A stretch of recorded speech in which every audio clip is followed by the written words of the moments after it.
quando a gente pensa nos hábitos de caça de uma hiena, me vem muito na cabeça aquelas cenas de Discovery Channel, Animal Planet, né, que tá lá o leão perseguindo o antílope, aí o leão pega o antílope, come ali metade, mais da metade da caça dele e fica, porra, só relaxando ali no solzinho, né? Aí depois chega lá o bonde das hienas, né?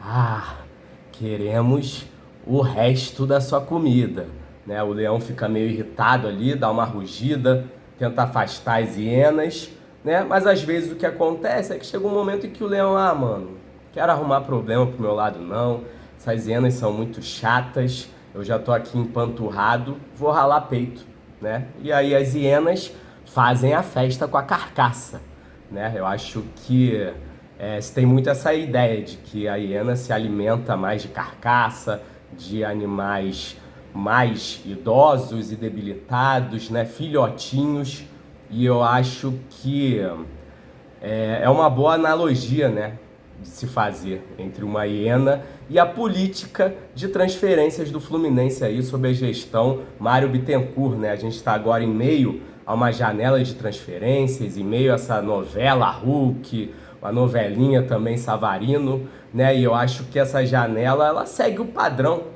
né, do que tem sido a política de transferências do Fluminense nos últimos anos de uma maneira geral, que é uma política que é muito concentrada na busca por jogadores jogadores de nome, né? Jogadores que já construíram seu nome no futebol, mas jogadores de mais idade, né? Jogadores de mais idade, às vezes nem tão velhos, mas que a gente enxerga eles como não estando mais em seu absoluto melhor momento, né? Às vezes vindo de uma temporada que não foi a sua melhor temporada, às vezes até rejeitados pelos seus últimos clubes, né? E assim, eu quero deixar bem claro, isso aqui não é nenhuma grande crítica a essa política, né? Eu acho que ela até faz sentido, né, para um clube na posição do Fluminense financeiramente no futebol brasileiro, né? Que não é uma posição de topo quando a gente fala em capacidade de receita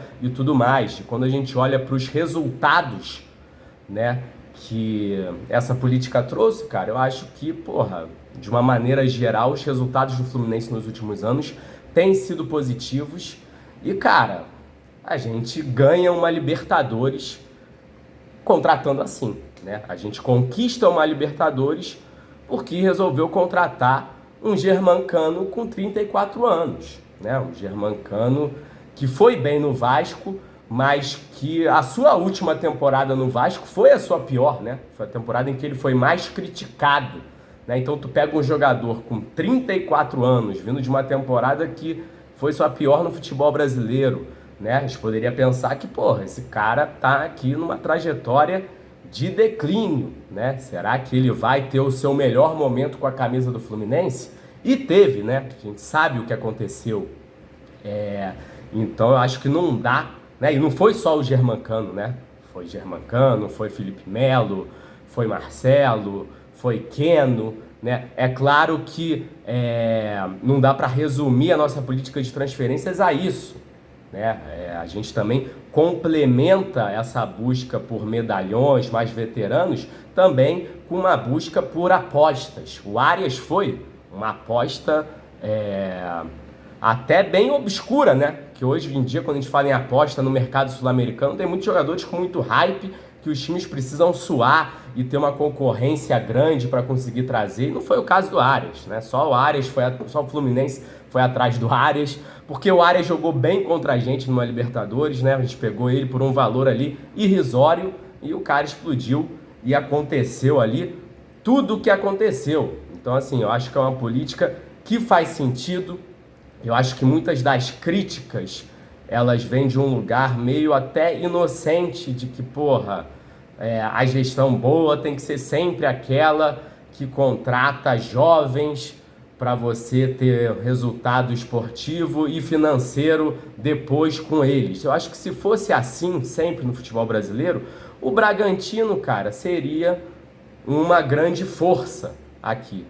E não é o caso. Eu acho que até o Bragantino já entendeu que não dá para fazer um futebol aqui com resultado só com jovens, né? E eu acho difícil até mesmo majoritariamente com jovens, porque, cara, para um grande europeu, né, eu acho que é bem possível, porque os caras têm uma capacidade muito maior de trazer jovens do mundo todo, promessas do mundo todo. Isso não dá certo aqui e ali, foda-se, né? Empresta aqui, empresta lá. A gente vê o Chelsea contratando 1 milhão de jovens, emprestando jogadores para o mundo todo.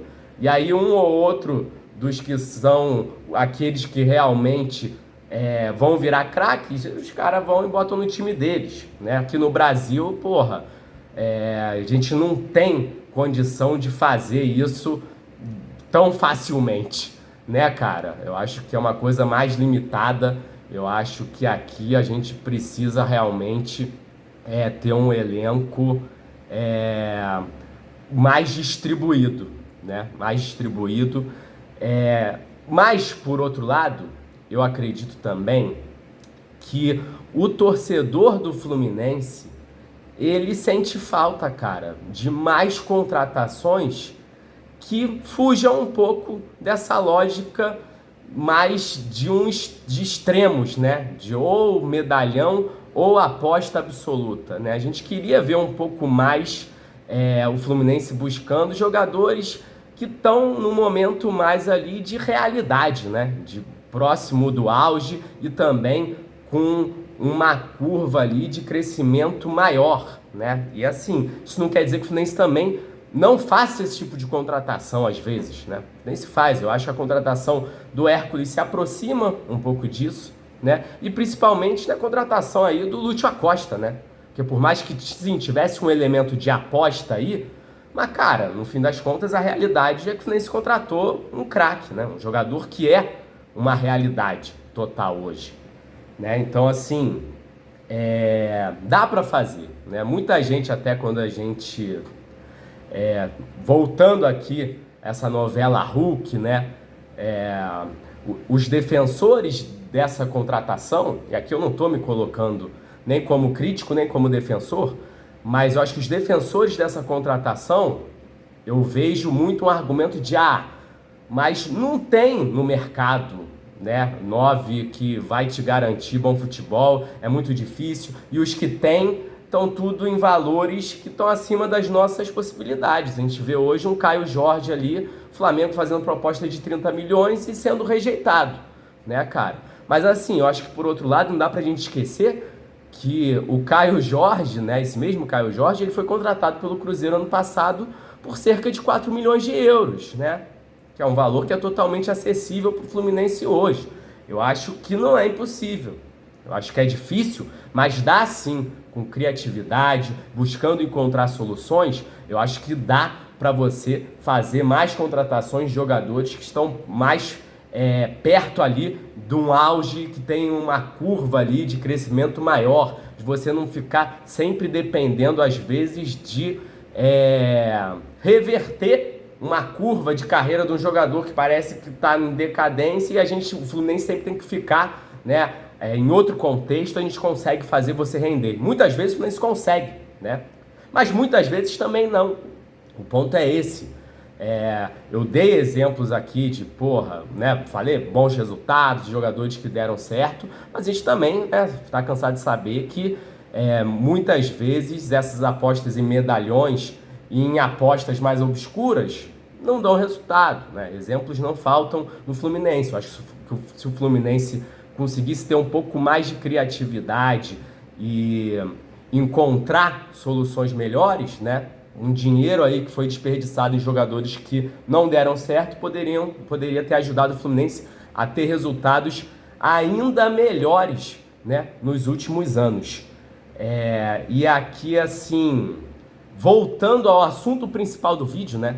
Que são as hienas. Eu pesquisei sobre as hienas e eu vi que, cara, a hiena mais famosa, né, que vem na nossa cabeça quando a gente pensa em hiena, é a hiena malhada. E na real essa hiena nem tem muito esse hábito de ter a sua alimentação concentrada em restos e em animais mais velhos e filhotes. Na real ela caça mais animal no auge mesmo, né? A hiena que concentra a sua alimentação mais dessa forma, como eu estava falando, é a hiena marrom, que é uma hiena menos famosa. Então eu acho que o Fluminense está mais próximo de ser uma hiena marrom. E eu não vejo grande problema em Fluminense ser uma hiena marrom. Mas eu acho que, cara, essa hiena marrom podia andar também um pouquinho mais com as hienas malhadas, né? Fazer umas caças ali com elas, né? Um pouquinho mais. Eu acho que isso seria bom para o Fluminense e deixaria o torcedor mais contente, né? É isso. Saudações tricolores. Grande abraço. Valeu!